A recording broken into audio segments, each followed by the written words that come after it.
মিষ্টি ঢাড়ি হয়ে গেছে।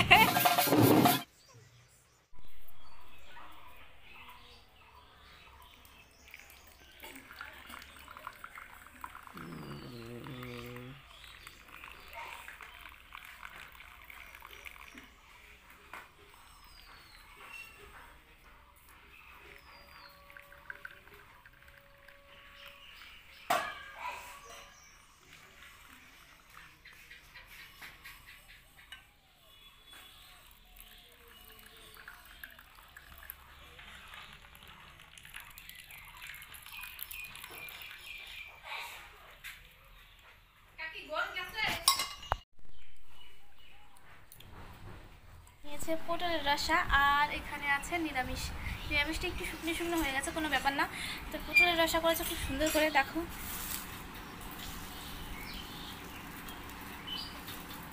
আর এগুলো পটলের বীজ।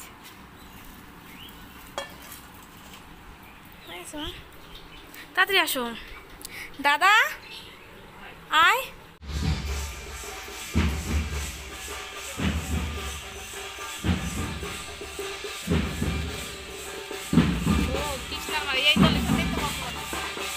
রাস্তায় উঠিয়ে যাও, দেওয়া দরকার দাদা।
মা আগের বার গেছিল, এবার আর যাইনি।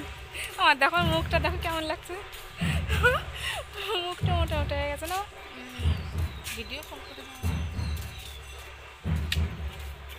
সবাই গেল ঠাকুরনগর, মা আগের বার গেছিল, তাই মা এবার মিস করছে। চলো পরে যাবা আবার, তাই কি তাই না। আর দেখো মুখটা একটু দেখো, পুরো মিষ্টি ঢাড়ি হয়ে গেছে মুখ। দাও, এই কিছু খাচ্ছিস না কিসের জন্য? এই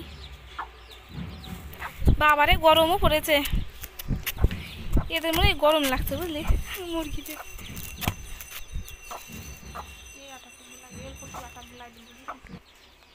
সেই গোলাপ গাছটা, ফুলগুলো দেখো এখন কেমন হয়ে গেছে।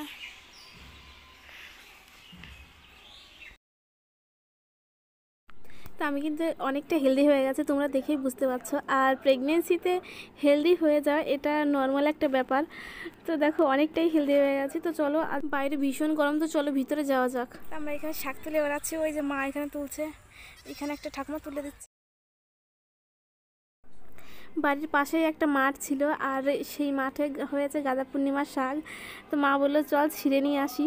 আমি বললাম ঠিক আছে চলো, একদম বাড়ির পাশেই, খুব একটা দূরে যেতে হয়নি। যাই হোক, আর আরেকটা মহিলা বলছিল যে এটা ওই পাড়ার মানুষ না। আমি বলছি হ্যাঁ ওই পাড়ার মানুষ। তো চলো সারাদিনকার অল্প অল্প কিছু করে তোমাদের সাথে শেয়ার করলাম। আর চলো ডিনারটা এখন শেয়ার করে দিই, কী কী রান্না হয়েছিল রাত্রিবেলা সেটাই তোমাদেরকে দেখিয়ে দিই। আলুর তরকারি, আর এখানে হচ্ছে রুটি মা বানাচ্ছে যেটা, আর দই নিয়ে এসছে দাদা।